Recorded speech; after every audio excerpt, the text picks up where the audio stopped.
Afwan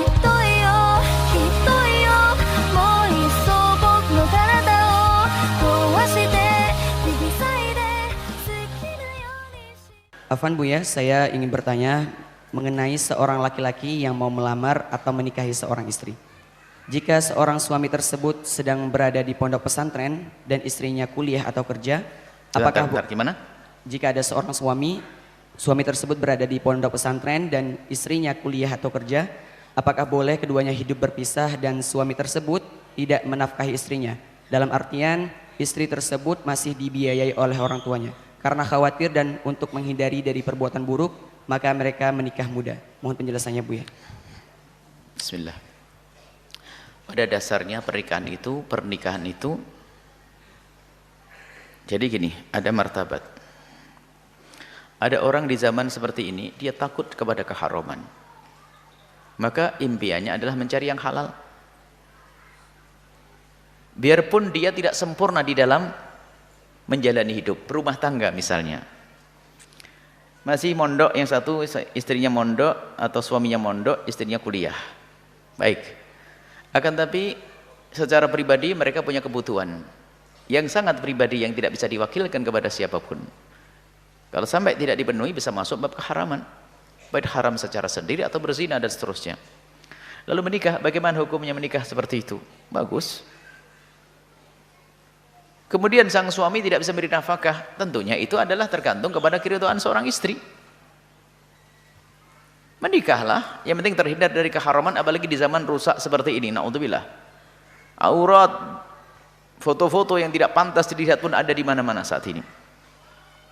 Yang urusan dengan dunia internet, lihat. Kadang-kadang pun kita tidak pengen melihat pun kita ada muncul promo-promo yang enggak karu-karuan. Lihat bagaimana tidak bangkit syahwat orang normal. Maka itu perlu solusi. Maka kami himbau, kami sampaikan kepada para orang tua, jika memang putra-putri Anda sudah punya kebutuhan yang sangat khusus, maka jangan ditunda pernikahannya. Lihat, ingat, pernikahan bukan untuk mencari dunia. Pernikahan adalah untuk selamat di dunia menuju akhirat. Ingat, pernikahan bukan untuk mencari dunia, tapi pernikahan adalah untuk kita selamat di dunia dan di akhirat. Kalau pernikahanmu untuk mencari dunia, nyungsep hidupmu, sengsara. Maka dari itu kalau sudah anak muda-mudi, misalnya seorang laki-laki sudah hajat untuk menikah, perempuannya hajat menikah, nikah. Terus bagaimana? Memang setelah itu pada prinsipnya suami yang beri nafkah. Itu aturan dalam Islam seperti itu. Tapi jika suatu ketika seorang istri karena solehahnya dia ngerti sang suami masih belajar, menuntut ilmu, dia calon ulama misalnya atau calon apa, akhirnya seorang istri mengerti. Karena ini adalah jauh lebih bagus daripada menuruti hawa nafsu sambil nunggu selesai kuliah sama selesai mondok, pacaran, WA-an segala macam, tersiksa dia dalam haram, dalam dosa. Tapi dengan kehalalan. Adapun masalah menjalani hidup, boleh saja seorang suami dibiayai, seorang istri dibiayai oleh orang tuanya sendiri, tentunya dengan kerelaan. Dan tentunya ngerti masa depannya. Dan kita menemukan kok banyak di antara teman-teman yang Masya Allah punya mertua soleh, bapak mertuanya soleh, itu luar biasa, dibiayai sama mertuanya. Mertuanya ngerti, menikah bukan mencari dunia, tapi menikah mencari kemuliaan. Dan betul menantu menjadi orang-orang benar mulia. Dan kita juga mendengar sejarah-sejarah dari pendiri-pendiri pondok pesantren yang di Jawa ini. Mula-mula adalah hanya seorang yang alim, soleh, diambil menantu orang kaya raya. Sudah begitu setelah menikah masih suruh melanjutkan mondok lagi sampai berhasil. Yang biayai mertuanya kok.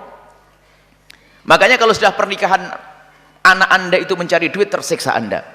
Kadang-kadang itu, kok kamu belum ngasih apa-apa kepada saya? Lah ini ibu kok meres sama anak. Ini aneh sekali kadang pernikahan seperti itu. Baik, jadi nggak ada masalah. Bahkan banyak, kita pun juga membiasakan di sini dengan kemudahan kok. Kalau ada mau menikah, nikah saja deh. Yang penting halal dulu. Setelah itu masalah pembiayaan pernikahan ya mana yang dimudahkan membiayai. Kalau kita dulu menikah sederhana, nikah saja.